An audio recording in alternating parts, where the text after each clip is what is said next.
Bom, terceiro ano. Nesse terceiro bimestre a gente vai falar sobre magnetismo.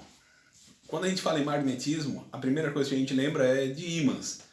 Ímãs são aquelas pedras que podem ser naturais ou artificiais que atraem o ferro, o níquel e o cobalto. Geralmente a gente conhece esses ímãs quando eles ficam grudados na geladeira. Eu aqui em casa, por exemplo, uso o ímã para segurar as contas e colocar na geladeira para ficar preso lá, para eu ver que tem uma conta para pagar. Bom, há muito tempo atrás os ímãs já eram conhecidos, tipo na Grécia e na China. Os chineses utilizavam os ímãs nas bússolas. As bússolas são pequenos ímãs. Eles têm uma propriedade de poder se alinhar com o campo magnético da Terra. Tanto que a bússola sempre aponta para o Polo Norte. E a gente sabe que onde fica o norte usando essa bússola. Diz a lenda que na Grécia Antiga, na região da Marinésia principalmente, os soldados lutavam descalços contra inimigos que tinham calçados de ferro. Como na região da Marinésia tinha bastante magnésio no chão, tinha bastante pedras que atraíam o ferro, os soldados gregos levavam vantagem nas batalhas porque eles não ficavam presos ao chão. Eles podiam se locomover mais facilmente. Tranquilo? Então uma das coisas que a gente precisa saber é que os ímãs, tanto os naturais como os artificiais, eles atraem principalmente o ferro, o níquel e o cobalto. Outros metais eles são muito pouco atraídos, mas muito pouco mesmo, que a ponto que a gente nem considera que são atraídos, tá? Outra coisa, os ímãs, se eles forem pendurados por uma cordinha, tipo assim, ó, pegar uma pedrinha de ímã e pendurar eles numa cordinha, eles vão se alinhar numa preferência, com uma orientação preferencial. Exatamente como uma bússola, que eu estava falando dos chineses agora há pouco, tá? Então os ímãs, eles têm uma orientação preferencial, eles se alinham com o campo da Terra. Daqui a pouquinho a gente vai falar sobre isso, tá?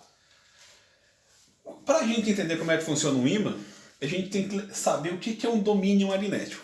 A gente tem que pensar assim, galera. Todo átomo, ele é composto por um núcleo positivo, né, que tem os prótons e os nêutrons ali, e os elétrons ficam orbitando ao redor do núcleo. Esse movimento das cargas, tipo o elétron aqui no átomo, toda variação de carga, todo movimento de carga faz gerar também um campo magnético associado com o átomo. Então cada átomozinho, tá galera? Cada átomozinho, ele vai funcionar como um pequeno ímã. Quando a gente tem um conjunto grande de átomos, a gente chama de domínio isso. E o domínio, esse conjunto de átomos, eles podem se alinhar ou não. Então quando eles estão um pouquinho alinhados, ó, uma pedra grande, a gente tem uma certa regiãozinha em que os átomos estão alinhados. Essa região aqui, ele tem uma polaridade, então ele está apontado para lá. Nessa outra região, o domínio magnético está apontado para cá. Nessa região está apontado para baixo e assim por diante, tá? Então a gente pode entender que, apesar dessa pedra, ou esse material, ter domínios diferentes apontando para diferentes lugares, cada pedacinho desse tem uma direção preferencial. Então esse pedacinho é um ímã, esse pedacinho é outro ímã, esse pedacinho é outro ímã. Mas juntando tudo, na média, tá? Isso aqui vai se transformar numa pedra comum, sem propriedades magnéticas. Se a gente por acaso conseguir alterar a direção do campo aqui, ó, fazer com que elas se orientem mais ou menos na mesma direção, ó, apesar de não estar na mesma direção e no mesmo sentido, elas estão mais ou menos, tá, no mesmo sentido. Se a gente conseguir fazer isso, a gente consegue ter uma orientação magnética e essa pedra começa a atrair o ferro, o níquel e o cobalto. Se por acaso nós conseguirmos fazer todos esses domínios se alinharem no mesmo sentido, tipo assim, todos no mesmo sentido, ou seja, todos os átomos estarem girando todos na mesma direção, a gente vai ter um ímã muito forte. Então ele vai atrair com muito mais força o ferro, o níquel e o cobalto. Beleza?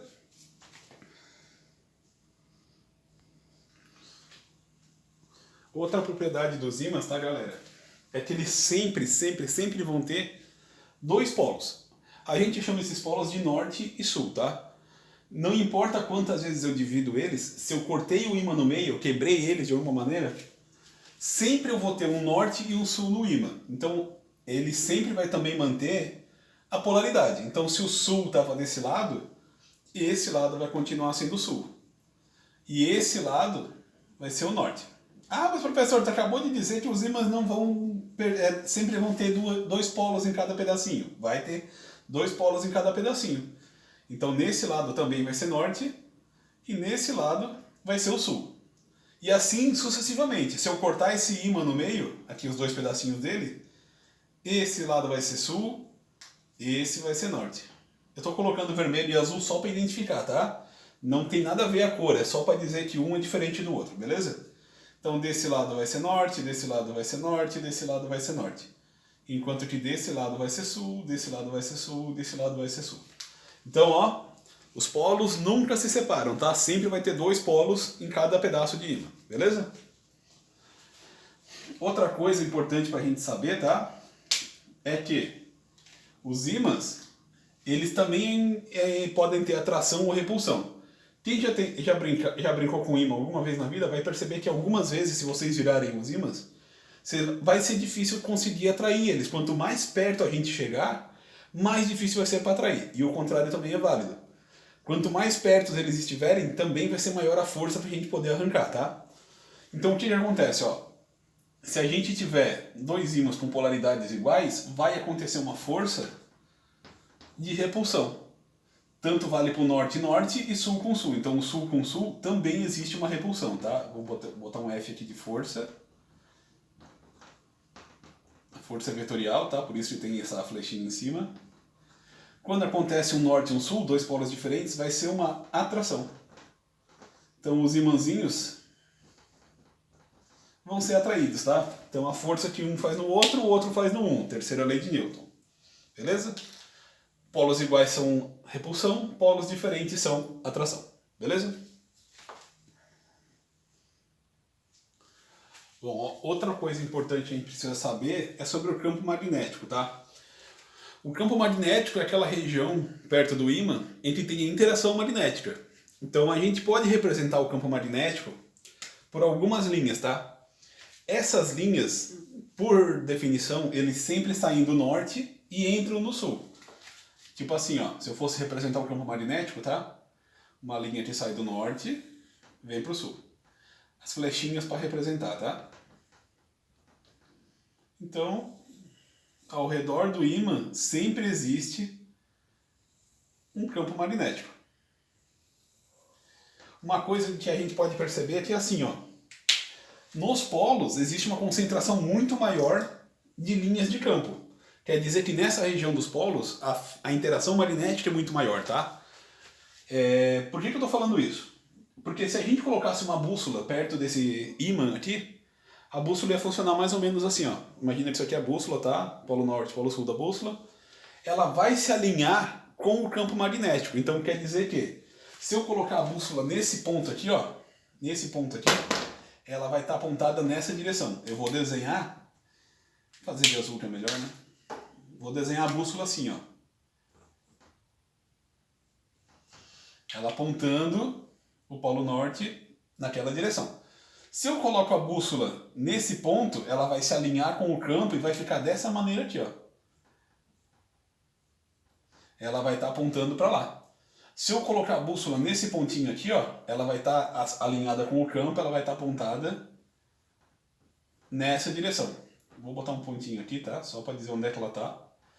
Se eu colocar nesse ponto, nesse pontinho aqui, ela vai estar alinhada com com o campo aqui, ó. Então, ó, detalhe. O polo norte, onde aponta para o norte da bússola, vai estar aqui. Norte, norte, norte, norte. O detalhe, tá, galera? É que aonde aponta para o norte, vai estar mostrando o norte. Se a gente considera que é um ímã, né? Que a bússolazinha é um ímã, e os opostos se atraem e os iguais se repelem, então nesse ímãzinho que é feito a bússola, esse é o polo sul da bússola, tá? Deu para entender? Viajou legal? Não? Já que o campo magnético ele diz pra gente como que vai estar orientada a bússola, a gente pode dizer, pode mostrar como é que funciona então na Terra. Pensem comigo assim, ó. A bússola que a gente conhece, ela sempre aponta para o Polo Norte, correto? Então se eu colocar uma bússola aqui, nessa região, na linha do Equador, ela vai estar apontando para cima, dizendo que lá é o Polo Norte. Então a gente chamou esse Polo Norte, desculpa, chamou essa região de Norte, geograficamente, tá? Então se a bússola, deixa eu fazer de vermelho aqui, ó. Se a bússolazinha, ela tá apontando para o norte, então esse aqui é o nosso Polo Norte da bússola. Então isso faz a gente pensar que se os opostos se atraem, então o nosso Polo Norte geográfico é o nosso Polo Sul magnético.